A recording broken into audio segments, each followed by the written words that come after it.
Hello everyone, welcome back to my channel. आज मैं आपके साथ यूपी बोर्ड क्लास 6 सब्जेक्ट सामाजिक विषय प्रकरण इतिहास जानने के स्रोत का लेसन प्लान शेयर करने जा रही हूँ।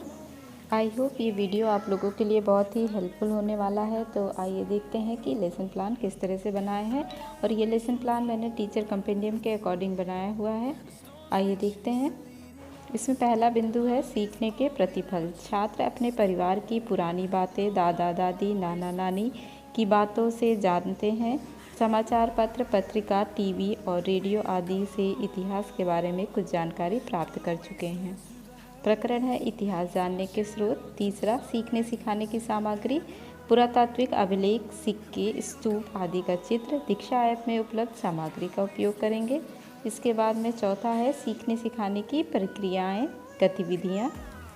इसमें पहला है क्रम, फिर चरण, समय, आकलन के तरीके। पहले दिन का लेसन प्लान है ये। पहला बिंदु है शिक्षण के शुरुआत में। इसमें हम 5 से 10 मिनट का समय देंगे। प्रश्नोत्तरी विधि का प्रयोग करेंगे। आकलन के तरीके में शिक्षण के शुरुआत में मैं कुछ प्रश्नों की सहायता से अवधारणा को स्पष्ट करूंगी। बच्चों से कुछ प्रश्न करूंगी। बच्चों, पृथ्वी पर सबसे जागरूक प्राणी कौन है? बच्चे उत्तर देंगे। इसके बाद फिर से प्रश्न करेंगे। अच्छा बच्चों, ये बताइए मनुष्य अपने पूर्वजों की जानकारी कैसे प्राप्त करता है? इसके बाद बच्चे उत्तर देंगे। फिर बच्चों से प्रश्न करेंगे। बच्चों, हजारों वर्षों पहले लोगों के बारे में हम कैसे जान सकते हैं? मैं छात्रों को उत्तर देने के लिए पर्याप्त समय दूंगी तथा उन्हें उत्तर देने के लिए भी प्रोत्साहित करूंगी। इसके बाद खा है शिक्षण के दौरान।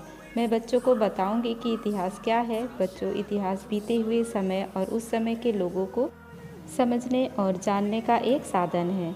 बच्चों, आज हम इतिहास जानने के स्रोत पर विस्तार से चर्चा करेंगे। इसमें 20 से 25 मिनट का समय देंगे। पूर्व ऐतिहासिक काल, वह समय जिसकी जानकारी के लिए कोई भी लिखित सामग्री उपलब्ध नहीं है, पूर्व ऐतिहासिक काल कहलाता है। आद्य ऐतिहासिक काल, जिस काल समय के विषय में लिखित सामग्री से कोई जानकारी मिलती है किंतु उसे पढ़ा नहीं जा सकता, उसे आद्य ऐतिहासिक काल कहते हैं। ऐतिहासिक काल, जिस काल समय के विषय में लिखित सामग्री से जानकारी मिलती है एवं उसे पढ़ा भी जा सकता है, उस काल को ऐतिहासिक काल कहते हैं। प्राचीन काल में मानव ने जब लिखना शुरू किया तब उसे कागज़ का ज्ञान नहीं था। वह अपने लेखों को निम्नलिखित वस्तुओं पर लिखता था। पहला है ताड़पत्र, ताड़ के पेड़ के चौड़े पत्ते। भोजपत्र, भुर्ज नामक पेड़ की छाल। ताम्रपत्र, तांबे के पतले एवं चपटे टुकड़े। स्तंभलेख, पत्थर के खंभों पर लिखे लेख। शिलालेख, पत्थर की चट्टानों पर लिखे लेख। इसके बाद का है शिक्षण के अंत में। समय 10 मिनट देंगे। अवलोकन विधि होगा आकलन के तरीके में।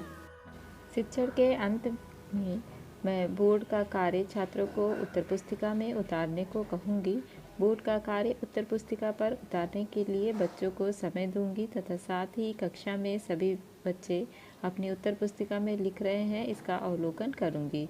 इसके बाद प्रदत्त कार्य या गृह कार्य है। मैं पाठ पर आधारित कुछ प्रश्नों का उत्तर पुस्तक की सहायता से छात्रों को हल करने को कहूँगी।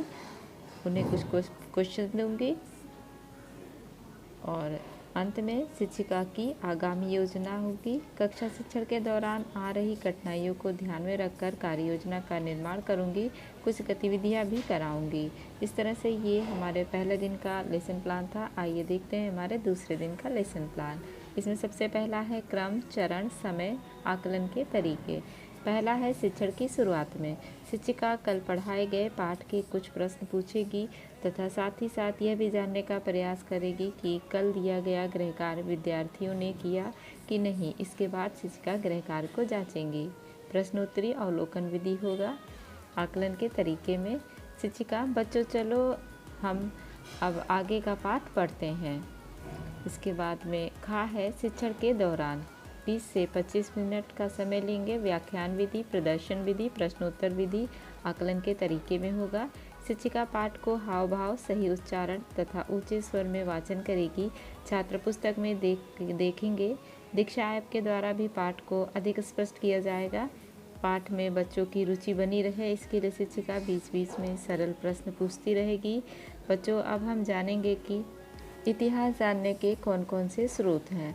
पुरातात्विक स्रोत और साहित्यिक स्रोत। पुरातात्विक स्रोत, इसके अंतर्गत निम्नलिखित साक्ष्य आते हैं, जिसमें है अभिलेख। अभिलेख पत्थर अथवा धातु जैसे कठोर सतह पर उत्कीर्ण किए गए लेख होते हैं।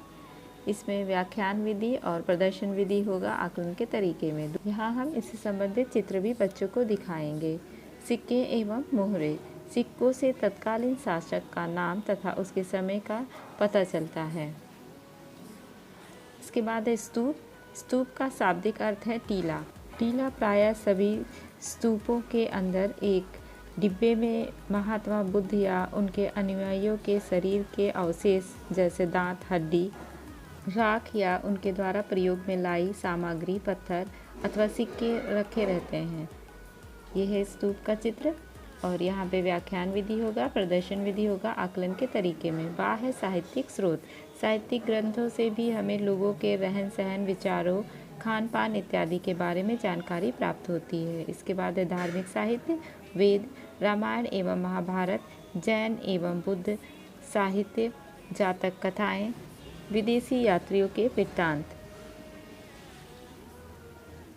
अब शिक्षिका छात्रों की उपस्थिति के अनुसार बच्चों को 5 समूह में विभक्त करेंगी तथा सभी समूहों को प्रश्न देंगी। उत्तर पुस्तक की सहायता से लिखने को कहेंगी। प्रत्येक समूह अपनी बारी आने पर प्रस्तुतिकरण करेंगे तथा शिक्षिका सही उत्तर बोर्ड पर लिखती रहेंगी। बचे हुए समूह अपना प्रस्तुतिकरण अगले दिन करेंगे। इसमें बच्चों की प्रतिभागिता को देखकर आकलन के तरीके में होगा। इसके बाद गा है। शिक्षण के अंत में 5 मिनट अवलोकन विधि होगा। इसमें बच्चों द्वारा बताए गए सही उत्तर को बोर्ड पर लिखेंगे और बच्चों को अपनी उत्तर पुस्तिका में लिखने को कहेंगे। इस प्रकार आज की कक्षा का समीक्षण किया जाएगा। इसके बाद प्रदत्त गृह कार्य है। यहाँ पे हम कुछ बच्चों को गृह कार्य देंगे।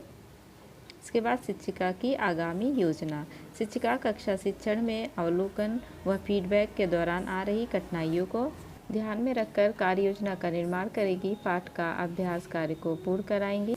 इस तरह से ये आज का हमारा लेसन प्लान था। आई होप आप लोगों के लिए बहुत ही हेल्पफुल रहा होगा।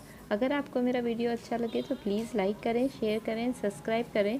मिलते हैं एक अगले वीडियो में। Thanks for watching.